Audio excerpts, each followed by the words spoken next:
Deciphering the MIDIs crafted by the community, you have managed to destroy the power of the demons.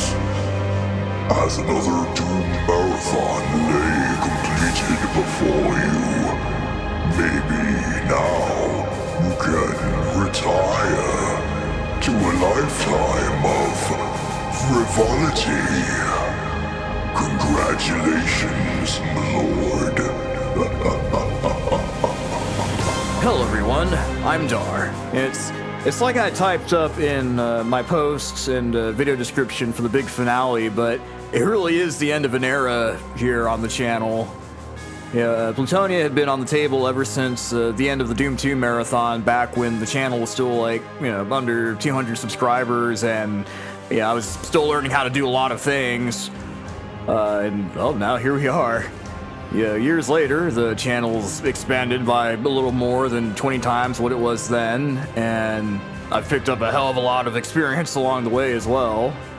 And, oh yeah, also on a side note, something I didn't realize until I started thinking about it and actually and looked at the dates that I posted, all the big finales for each marathon. It's funny how each marathon so far has always ended either during or just before the first week of July, and the only exception to that being the end of the Doom 2 marathon, which when I did Endgame, that was just a few days before Christmas back in 2016. But anyways, because the channel has grown considerably since the last time I decided on a Doom marathon, I figured that moving forward, I would leave that decision up to all of you guys. Much like how Cover Battlegrounds is handled, I'll be using a Google form to facilitate the whole polling process. I'll have a link to the poll in the description, as well as the pinned comment down below. That, and I'll probably make community posts about it too throughout the voting period. So just be sure you're signed into Google, and then once you're in there, it's multiple choice. Just check any of the boxes for the Doom soundtracks that you'd like to see get the marathon treatment. You don't have to only just pick one. If you really wanted to, you could check every single box if you're like really indecisive, which I would not blame anybody, because there's a lot of really good choices in the list. Everything listed will be from the WADs currently, listed over in the covers to-do list spreadsheet, that I have. Now, if by some chance something isn't, in the poll, it's not listed there, you can also write in your choice on the next page. Also, this this might be cheating a bit, but I did some thinking. I'm also including Duke Nukem 3D soundtrack in the poll. Because Duke covers have always gone over exceptionally well here on the channel, and the king himself always makes it into the duelist and golden bracket tiers of all the Cover Battlegrounds polls too. That, and I mean, come on, Bobby Prince did like half, was like half of that soundtrack, so it's like it's honorary Doom right at that point. So I figured, yeah, why not? So yeah, that's gonna be in there. We'll see where the chips fall. Reeling it back in though, the voting period is going to last for about 2 or 3 months, since I think that should be enough time for me to finish up the things that I have planned. Also, on the topic of Cover Battlegrounds, because of the massive amounts of music work that I'm looking at for the rest of this year, I'll have to be, pushing that back until probably the first week of January. Yeah, although, I don't know, who knows, depending on how things go, it, might be back before then, so, we'll just have to see. We'll play it by ear. Which now leads me into my, future plans and updates on stuff. The Decade of Dar, as Nico had coined it, I really like that term, is going to continue once more, which, the Decade of Dar is, basically, I'm continuing on remaking my, more of my original instrumental stuff that I did from nearly a decade ago. It's as old as this channel is. The last couple that I did were the remakes of Solitude of Mind and the Risen album, which if you guys haven't checked that out yet, I'd recommend it because I thought those both turned out very well. This time around, I'll be remaking my New Genesis album, which I think is probably my favorite album of what I like to I've affectionately dubbed the classic era, golden era of DAR, which because that was back when I only had my Fender Stratocaster, and I didn't even have my bass or my Ibanez at the time. Which for people not versed in all the fancy brand names and what's an Ibanez, it's the white guitar that you guys always see me playing. That's been like my main workhorse guitar, this whole time. But before that, the black and white guitar, the Stratocaster is what I was rocking for that time period. But anyways. After remaking the New Genesis album, so I'm going like in sequential order here. Technically after New Genesis was the Cyclic Divide, the vocal album, but we had the remake for that already. And so after that, I think it was back in 2016. I think in September I did it was in September because it was in between the Doom 1 and Doom 2 marathons that year. That was a really wild year. I got a lot done.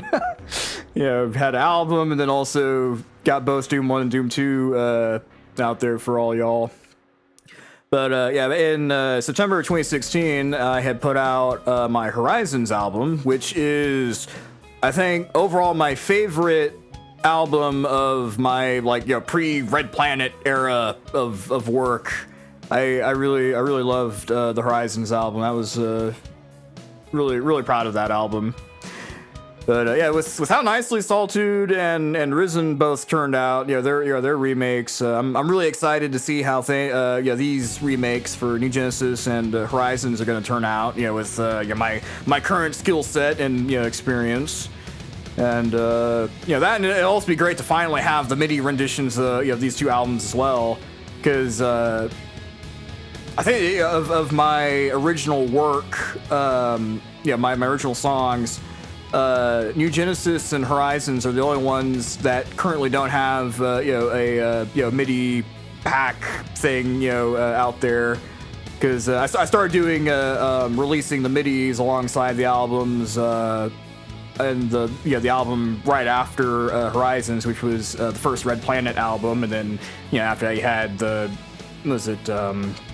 Lunar Project, Red Planet 2, had the MIDI for that, then On Impulse, and then we looped back around to doing the remakes, and we had Solitude and Risen both had their MIDI releases as well. Now, it's not all just going to be original stuff here in the near future. I also made a promise that I would do a mini marathon of the soundtrack for Raptor called The Shadows.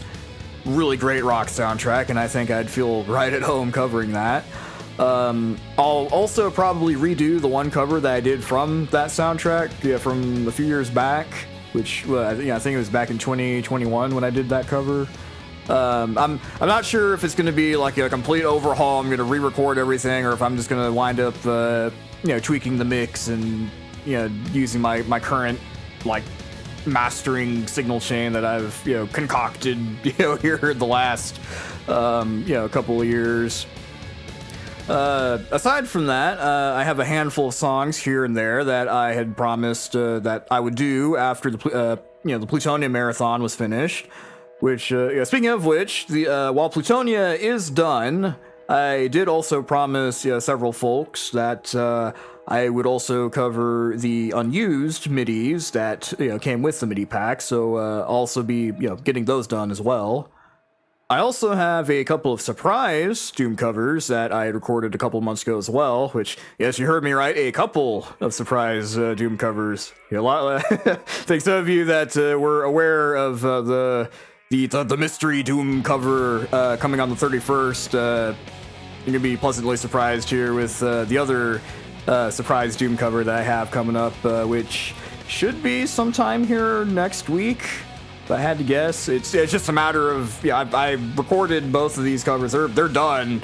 I just need to cut together the gameplay footage and all that. So look forward to that. I'm also planning on covering the finale theme from Freelancer. I've actually already covered the little victory jingle theme that plays like every time you beat or complete a mission.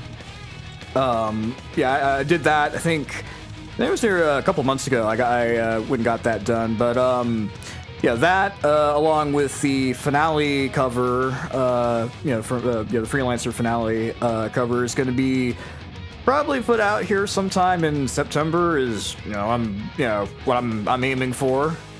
I actually also I want to give a shout out to MatrixSektor and his Freelancer the Nomad Legacy mod project.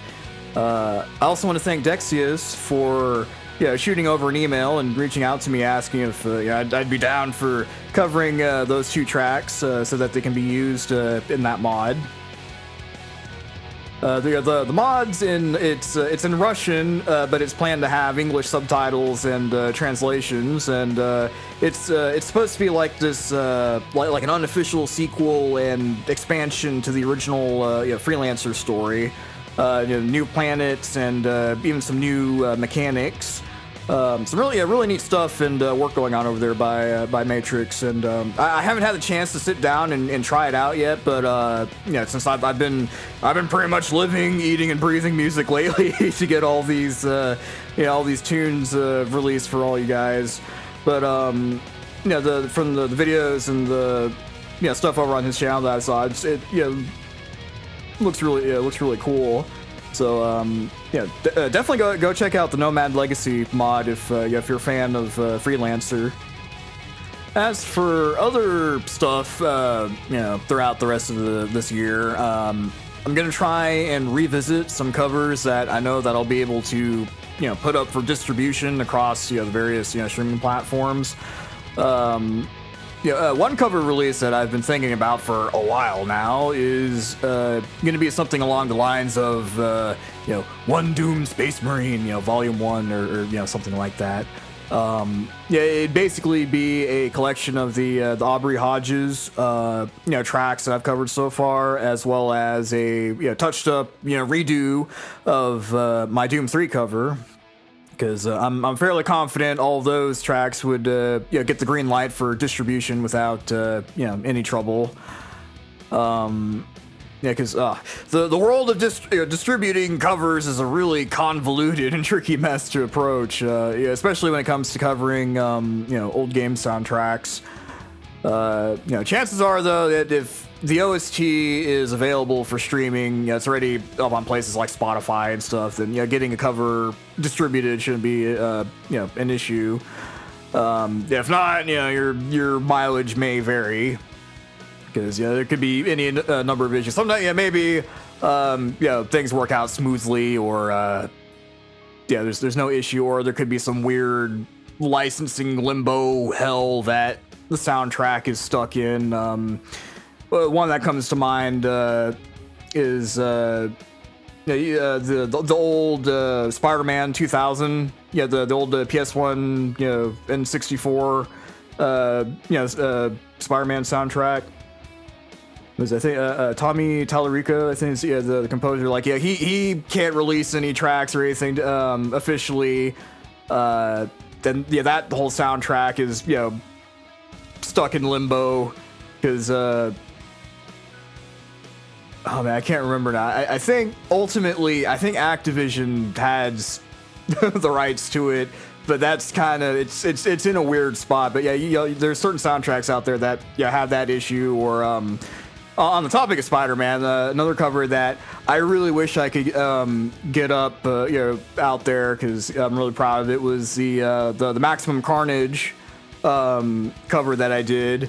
That I can't get that distributed because technically with the legalese or whatever, it's considered a derivative, which is really dumb because I mean, aren't all covers derivatives? Yeah, they're all derived from original source. But anyways, I can't get that because it wouldn't fall under being considered for being able to use the mechanical license, which is like the real simple license needed for getting a cover distributed. And I mean, there's ways you can get licenses for the derivative or license or whatever, but it's a major pain to try to do that, and there's a lot of busy work and record keeping if you want to do that, and or do it yourself. And then most of the time, a lot of the distributors out there, like the distributor I'm put my stuff through SoundDrop, they don't want to mess with any of that. No mashups or no stuff that would require that derivative license.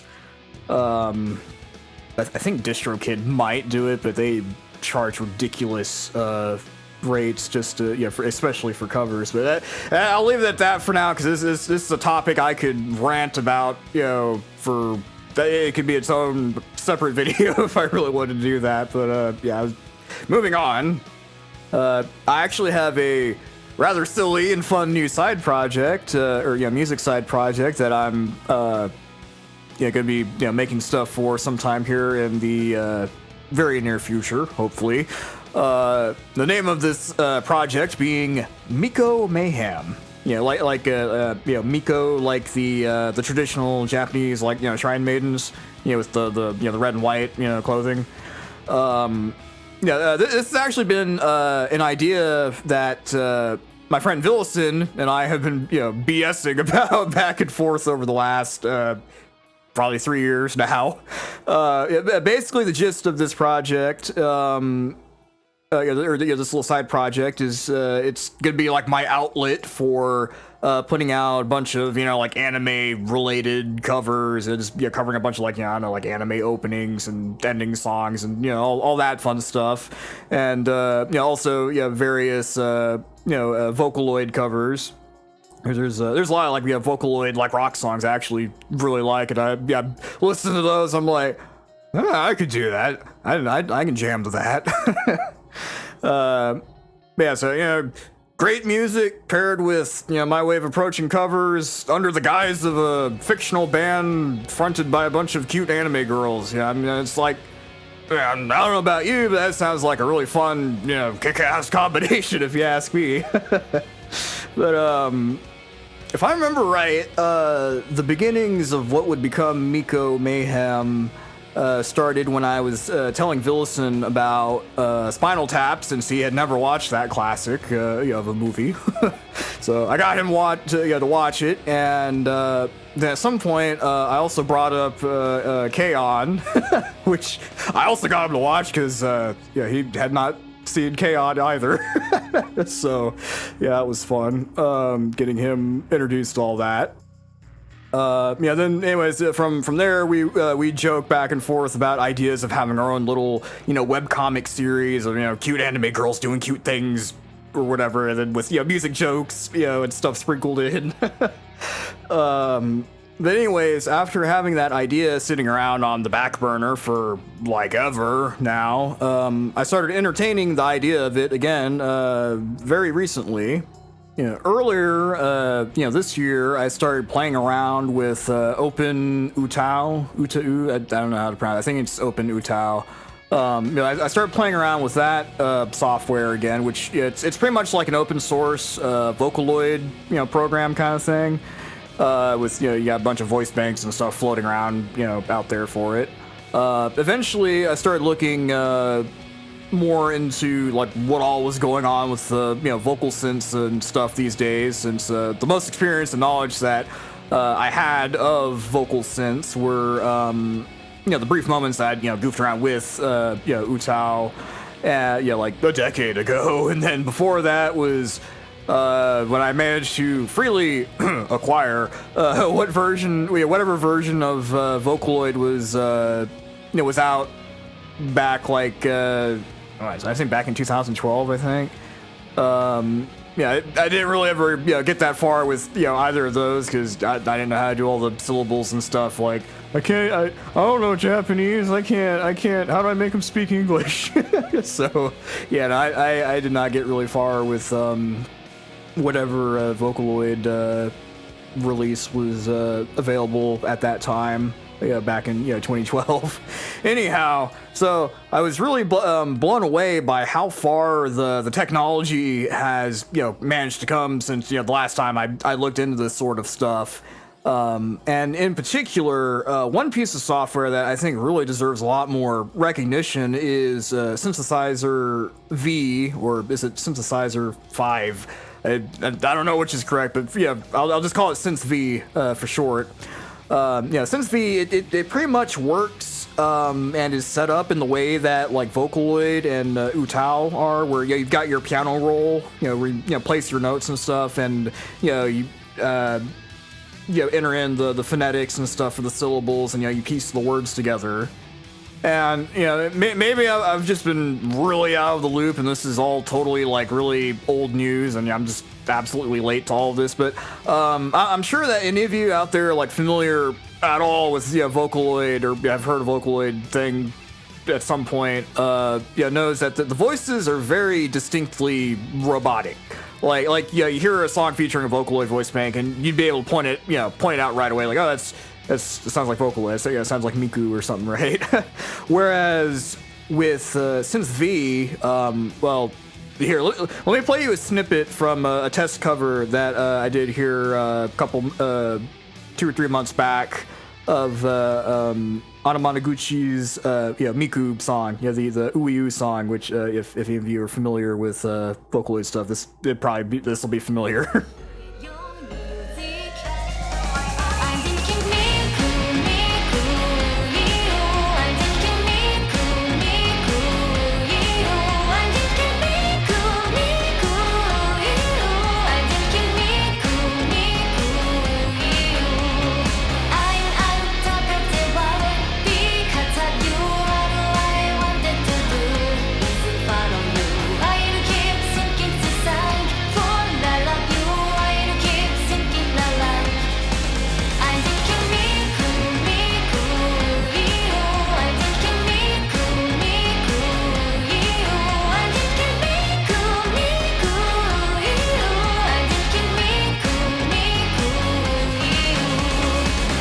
Pretty wild, right?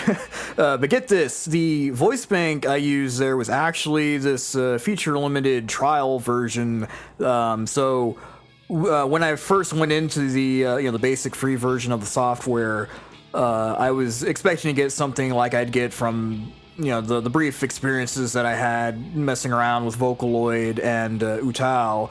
And boy, I had to pick my jaw up, from off of the floor when I was starting to put things together there in the piano roll, because holy crap, it sounds so real. Like, it's nuts. I was not expecting it to sound that good. And apparently the full voice bank has a handful of different singing styles or expressions that you can like blend and switch into when you're working in the program, which with how great that test sounded, like having those would like further expand on like the versatility of the voice bank. Like, there's so much you could do with that. It's wild. So after this test, I was totally sold on the software and the tech. And definitely gonna be buying this sometime soon once I'm ready and prepared to go in on releasing stuff under the Miko Mayhem label or moniker. Now for music video stuff for Miko Mayhem, all that's gonna be that's in Vilison's ball court for the most part. I'll still help out with it, of course, but that's gonna be up to him. And that'll be those videos will be up over on the Miko Mayhem YouTube channel, which, like I said, there probably won't be anything over there for a little bit, as he's been super busy with stuff, which I'll get into here later after this segment. But yeah, while those music videos will probably take a while to get to, I shouldn't have any issues getting the covers and, you know, all the audio stuff done and, you know, getting that distributed. So if I do stuff under Miko Mayhem, you know, I'll be sure to make a community post here on the channel, linking to the YouTube music audio link or whatever. Yeah, since I'm getting stuff distributed. But also for those of you aware of the existence of my public directory archive thing over on Mega, I'll make a folder for Miko Mayhem in there with the audio files, which I think that having this be its own thing would be mainly be really fun, but also it's a bit of an experiment, and also to kind of act as a way to keep this channel from getting overwhelmed with a bunch of anime stuff. And since I think as things are pure, this channel boils down to me doing my original music stuff, and also mostly video game related covers and stuff like that. Which speaking of which, the vocal synth stuff is going to be really great for several video game related covers that I really want to do at some point here on the channel. Like a lot of the Persona stuff, that has vocals and stuff in there. It'd probably sound really great with this. And I also bet I could make a really awesome rendition of Endless History from Isu or whatever. That's like a really great kind of like, it's got like that 80s rock anthem kind of energy going on. But for all that stuff, like I said, since it's game related, it'll be a DAR cover as usual. But probably featuring Keiko here, one of the character, the lead singer of Miko Mayhem, which I'll get into all them here in a little bit. We'll see though, because Vilison and I still need to figure out and test how we're going to animate the girls with because we've got the 3D models that I've whipped up over in VRoid Studio and then ported and rigged it up in Blender. But we're planning on doing something else with kind of doing like a low poly kind of neat thing with that. Also, just to give a quick abridged rundown of the deep lore of this lovely gaggle of gals. Basically, on rhythm guitar, we have the short, energetic, and plucky one who wants to start a band, and she's friends with the only actual shrine maiden of the group. This one, the sweet, hardworking, and diligent one. She plays bass and weird electric bass shamisen monstrosity thing that I've personally cooked up. It'll be great, trust me. Anyways, ancient statue at her family's shrine breaks, and the deity of the shrine is set free. And this one here, this wonderfully mischievous and cheeky Kitsune decides to grant the wish of the bouncy one, and she herself assists by rocking out behind the drum kit, because having 5 tails probably helps with hitting multiple drums and stuff. Then they wind up roping in the assistance of one of the frequent visitors and donators to the shrine, this poor, lonely, shy Christmas cake office lady stereotype who's actually a rocker chick deep down at heart. And she becomes the lead guitarist and carrying big sister to the rest of the gals. They then get scouted by the head of a poor startup record label headed by Mr. Director, which is basically a silly caricature of Vilison if he was absolutely jacked like a JoJo character and was constantly doing the Gendo pose behind a desk all the time.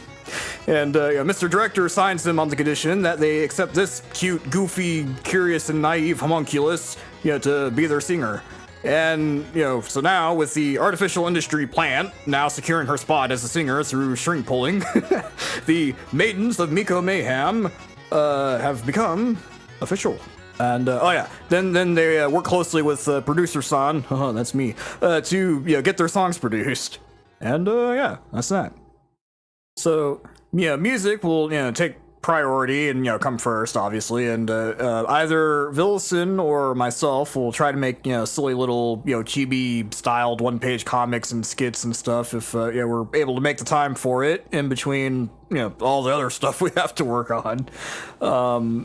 but anyways, as much as I'd like to continue gushing over and talking about these lovely, maidens of Miko Mayhem, I don't want this segment to go on forever, so, which now leads me to the opposite side of the spectrum in regards to tone for Vilison's Productions partnered stuff.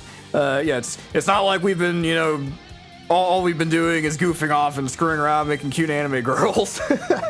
We've actually been very hard at work trying to get stuff done for the sci-fi project that I talked about a couple of years ago, Projekt Yggdrasil.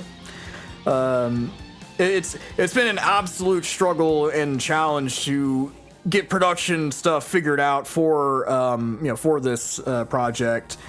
We've been trying to really nail down a production workflow that is sane and reasonable, because it's just basically the two of us trying to put this together, or at least to make this into an animation and a thing. We're the only two really working on that. It got to the point that we were about to almost just give up on having an animated web series thing, and we're just we're about to wave the white flag and just be maybe we just have a graphic novel or something, make a comic. But even then, that was also looking to be way too much of a workload for Vilison to have to do. I'm no artist, so I can just doodle, decently enough to make album art that, I'm happy with. So, all the visual assets and stuff are, that's all on his plate. To have to tackle. And not being able to contribute much for drawing, I was still trying to, figure out ways that I could still try to help with stuff, which eventually led to me, putting on the thinking cap and, finally, putting what limited scripting knowledge I had to use, and also learning some stuff in the process. And it was actually around this time last year, I think, when I had a huge breakthrough and managed to figure out how to apply this sort of retro digitized look to Vilison's artwork. And I've always really loved the artwork in those old Japanese anime visual novel, those PC 98 games, from back then. And actually, there's a really good was I think NeoGAF thread, showcasing a bunch of those. But anyways, the limited colors, pixels and the dithering and stuff going on. I thought it'd be really cool to try and imitate that somewhat. And at the very least, I wanted things in Vilison's Productions to adopt the old school retro way of doing things. Not only because I thought it'd look nice, but it was also out of necessity at this point. Because Vilison's very much a perfectionist, and I needed a way to help him to not sweat all the small details so much. So especially with the amount of art that we need for what we're doing. Plus, thinking about it, keeping things simpler and working within limits is how all the great teams back in the day did things. Back then, a lot of dev teams were just a handful of guys working together on a thing, and a lot of the times there was probably only one or two guys handling the graphics for, the thing. And, I mean, just look at how id Software started out, for example, but following in the spirit of this, felt absolutely crucial to trying to achieve what we've set out to do. However, working with the new retro sprite-like assets and stuff, that still wasn't good enough, as it was still an absolute mountain of work to try and produce stuff for. We were working with a 2D cutout style of animation mixed with choppy sprite animation stuff, and granted we got some pretty cool things during that period of time, this idle rotation here and this salute gif. But like I said, we needed something more. We needed to streamline it more, and needed something more that was more versatile and practical. Then here, just a few months ago, ironically enough, while I was goofing around with porting over the Miko Mayhem girls into Blender and getting myself back up to speed again in that. Vilison decided to start trying to mess around in Blender again as well, and wow, he's taken to it like a duck to water. It's funny, really. For the longest time, he would always say, "Man, if we only had a 3D model for reference, it'd be so much easier to draw the armor." And I should commission someone to try to make a model for us. And then he actually did commission a guy to make the helmet. And the guy basically gave him the runaround for several months before we finally got him to give what little he had actually gotten done. And the guy was like stalling for time because he did not have hardly anything really to show. And anyways, what he gave us was nowhere near usable as reference, since all of the key parts of the helmet's design were nowhere close to Vilison's original artwork. And I was telling him, I was like, dude, we can't use this. We're better off using the crappy mud helmets we sculpted in Blender like a year ago. So we did just that. We took because I had attempted to do a sculpt in Blender, which turned out really awful. So we wound up using the sculpt that Vilison had done of the helmet. And so we took this mud helm, as we've dubbed it, and we stuck that sucker onto a human mesh in Blender, and we posed and used that as a reference for artwork for a little bit. And Blender had always been really intimidating for us, but for whatever reason, everything just sort of clicked here in the past couple of months. And so we have the Miko Mayhem stuff to ironically enough to thank for giving us this push back into Blender and getting us in this new exciting direction now that that the production has taken for Projekt Yggdrasil. And it was really amazing to see the Mantis helm come to life in 3D and look this nice. Like, it looks like what Vilison originally drew in 2D, but it's like in 3D. It's like it's just really cool to like see it in 3D. And it's we've transitioned from trying to do pixely sprite looking, just completely flat 2D stuff, over to the relatively low poly 3D look. And I think Vilison's art style, this art style for Projekt Yggdrasil, just it translates incredibly well to the new 3D look that we've got going on right now.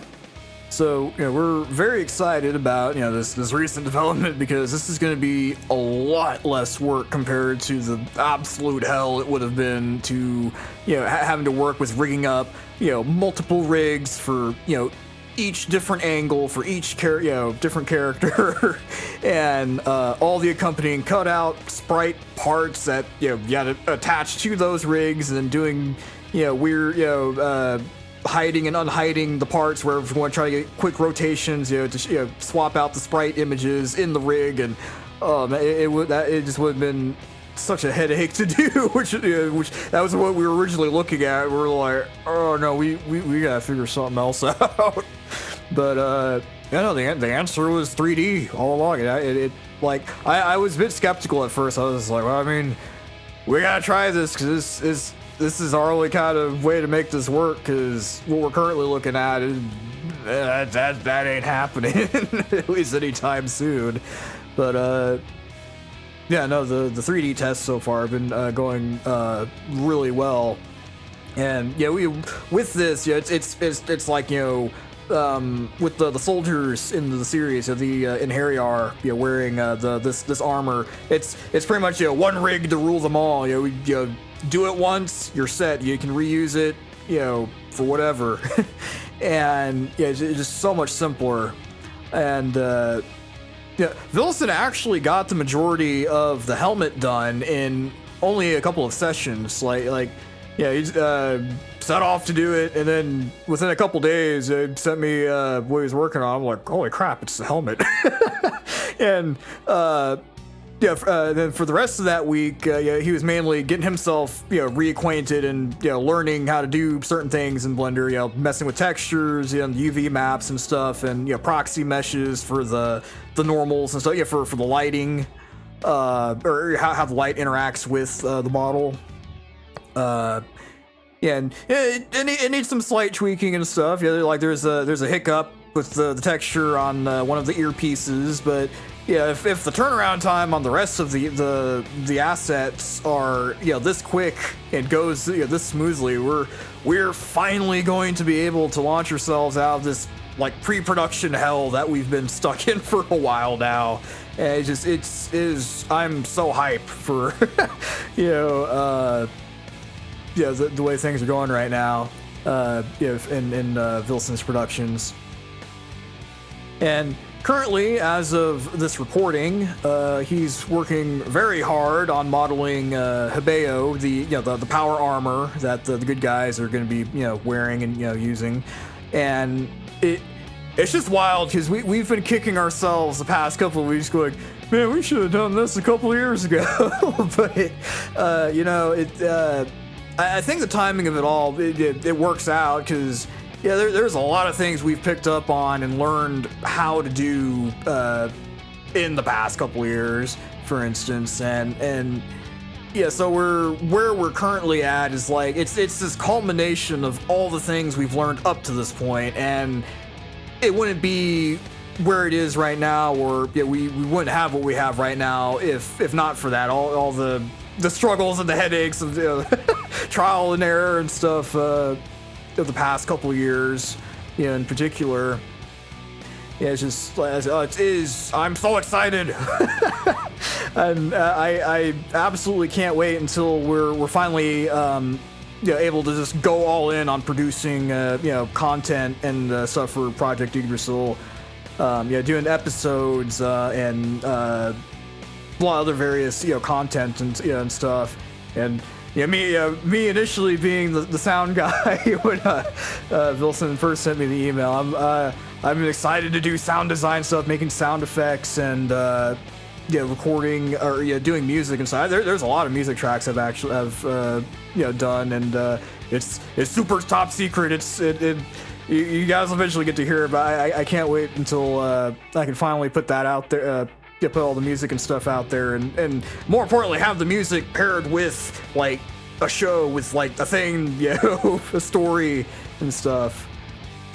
So currently in the pipeline for Projekt Yggdrasil, we've got the tech showcase video for the Mantis helmet, Mantis helm, voiced by yours truly, but with a sophisticated British accent. Because yes, and that's how I'm voicing the little AI companions that the soldiers have. I really can't wait until that video's done. Since I also made a cool song to accompany the tech showcase and the future tech showcases that we plan to do for Yggdrasil content in the future. And if we don't hit any snags with asset creation, we should have it probably out later this year. And the other thing we have lined up after that showcase video is a bit of a hype teaser music video thing using the very first song that I ever composed for the project. So I'm excited for that. So fingers crossed, you guys. Now, I originally was going to go over several more things, but this recording has gone on ridiculously long. I think I got carried away a bit since I don't do the whole talking video thing like this that often. So, with all that said and done, I've been Dar, and until next time.